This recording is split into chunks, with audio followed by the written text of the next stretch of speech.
تو حضور علیہ السلام نے آخر میں فرمایا کہ میں تمہیں سارے معاملات کی جڑ ہی نہ بتا دوں، خلاصہ ہی نہ بیان کر دوں؟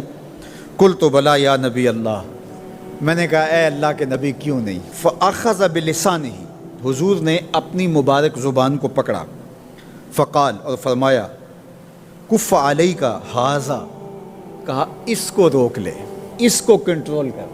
تو کہتے ہیں میں نے کہا اے اللہ کے پیارے محبوب صلی اللہ علیہ وسلم، جو ہم باتیں کرتے ہیں اس سے بھی مواخذہ ہوگا؟ یعنی عمل پر تو پکڑ ہوگی، لیکن جو ہم زبان سے بات نکال دیتے ہیں تو کیا اس بات پر بھی مواخذہ ہوگا؟ تو حضور علیہ السلام نے ارشاد فرمایا کہ لوگ منہوں کے بل یا ٹھوڑیوں کے بل جہنم میں ڈالے جائیں گے، یہ ان کے بولے ہوئے بولوں کی وجہ سے ہوگا، ان کی زبان کی کمائی کی وجہ سے ہوگا۔ تو اپنی زبان کی حفاظت کرو تو جنت کا داخلہ مل جائے گا۔ تو گویا زبان کی حفاظت سے لے کر کے اللہ کے حضور سجدے تک اور اللہ کی عبادت تک، یہ ہے وہ نصاب جو جنت میں جانے کا ہے۔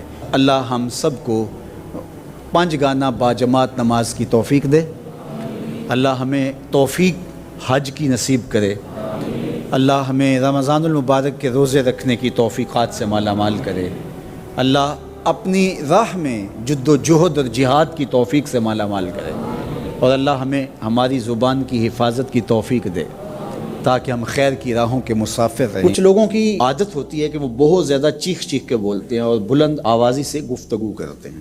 یہ عادت بچپن سے انسان کے اندر پیدا ہو جاتی ہے، پھر آہستہ آہستہ آہستہ آہستہ یہ زندگی کا حصہ بن جاتی ہے، پھر وہ اپنے آپ کو روکنا بھی چاہے تو روک نہیں سکتے۔ اس لیے بچوں کو اس سے منع کر دینا چاہیے کہ وہ چیخ کر نہ بولیں، چلا کر نہ بولیں، درمیانی آواز سے گفتگو کریں۔ تو کہا اپنی آواز کو پست رکھو، اور یہ ممبر و محراب کے مالکوں کو بھی خاص طور پہ اس بات کا بہت خیال رکھنا چاہیے کہ ان کی آواز لوگوں کے کانوں پر بوجھ نہ بنے۔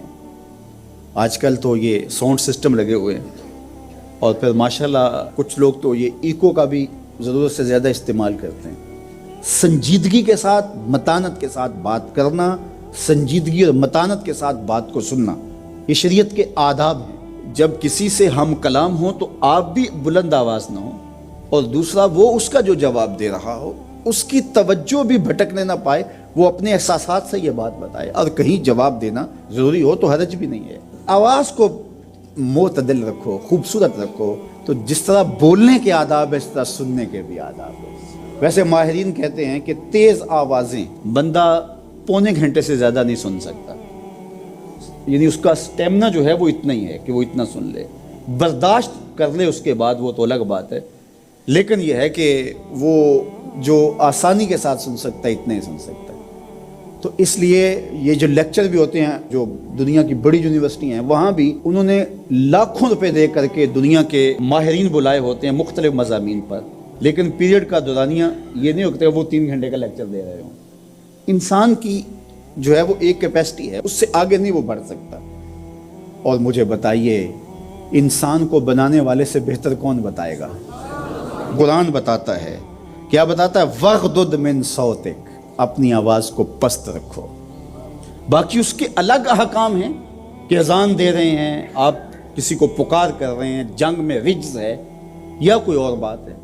ابھی لائٹ چلی جاتی ہے اور دور تک لوگ بیٹھے ہیں تو مجھے لامحالہ طور پہ اونچا بولنا پڑے گا۔ میری آواز اونچی ہے تو میں کوشش کروں گا آخری شخص تک آواز پہنچے، وہ ایک الگ بات ہے، لیکن اب یہ آواز ایسے ہی سب تک پہنچ رہی ہے۔ تو ان آداب کو جب ہم سمجھتے نہیں ہیں تو اپنی بات کو اچھی، کچھ لوگ سمجھتے ہیں کہ زور سے بولیں گے تو لوگوں کے اندر بات اترے گی، ایسا نہیں ہے۔ بات زور سے بولنے سے نہیں اترتی، بات دلیل سے اترتی ہے۔ رومی علیہ رحمہ فرماتے ہیں کہ بادلوں کے گرجنے سے نہیں، پھول کھلتے ہیں بارش کے برسنے سے۔ تو بارش برسے گی تو پھر پھول کھلیں گے، بلکہ وہ جتنی آہستہ آہستہ برسے گی اتنی ہی جذب ہوتی چلی جائے گی۔ سہج پکے سو میٹھا ہو۔ اس لیے اپنے لہجوں کو خوبصورت بھی بنائیے، اپنے لفظوں کا انتخاب بھی اچھا کیے، اور اپنی آواز کو پست بھی رکھیے، لوگوں کے کانوں پر آپ کی آواز بوجھ نہ ہو۔